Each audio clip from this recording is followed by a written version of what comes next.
మచ్చా ఈ మధ్యకాలంలో సోషల్ మీడియాలో పరిచయాలు పెంచేసుకొని వెంటనే ప్రేమ పెళ్ళి ఇంకా కట్ చేస్తే చాలు విడిపోవడం విడాకులు తీసుకోవడం ఇవన్నీ సర్వసాధారణంగా జరిగిపోతూనే ఉన్నాయి.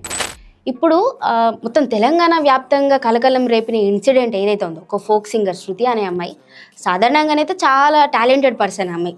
ఎక్కడ స్టేజ్ దొరికితే చాలు అక్కడ ఏమంటారు సాంగ్స్ పాడేసి మంచి ఫేమ్ తీసుకొని వచ్చింది. చాలా సాంగ్స్ పాడి ఇంకా ఎక్కువ క్రేజ్ కూడా తీసుకొచ్చుకున్నది. బతికుంటే ఇంకా మంచి లైఫ్ ఉండేది కావచ్చు ఆమెకి. ఈ ఆన్లైన్ లవ్ ఏదైతే ఉందో ఆమెకు పరిచయమైన ఒక అబ్బాయి ద్వారా ఆమె ప్రేమించేసుకొని పెళ్లి చేసేసుకొని జస్ట్ ఒక 20 days బ్యాక్ అనుకుంటా ఆమె మ్యారేజ్ చేసుకుంది. ఇప్పుడు వాళ్ళ ఇంట్లో అత్త వాళ్ళ ఇంట్లో ఉంటారు కదా, వాళ్ళు వరకట్న వేధింపులు కారణంగా ఆమె సూసైడ్ చేసుకుంది అన్న ఇన్ఫర్మేషన్ అయితే మన దాకా వచ్చింది. ఇట్లా చాలామంది చూసుకున్నట్లయితే తాను వెళ్ళిపోయేటప్పుడు కన్న వాళ్ళ కోసం ఆలోచించలేదు.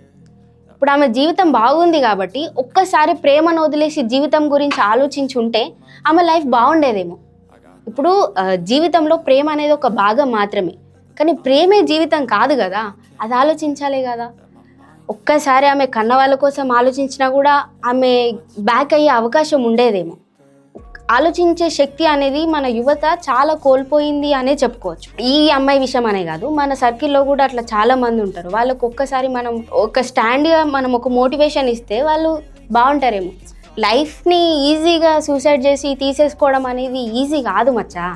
మనం ఒక్కసారి ఆలోచించి ముందుకు అడిగేసినాం అనుకో, ప్రేమించిన వాళ్ళ కోసం కాకుండా జీవితం కోసం ఆలోచించి ముందడిగేస్తే లైఫ్ బాగుంటుంది మచ్చా.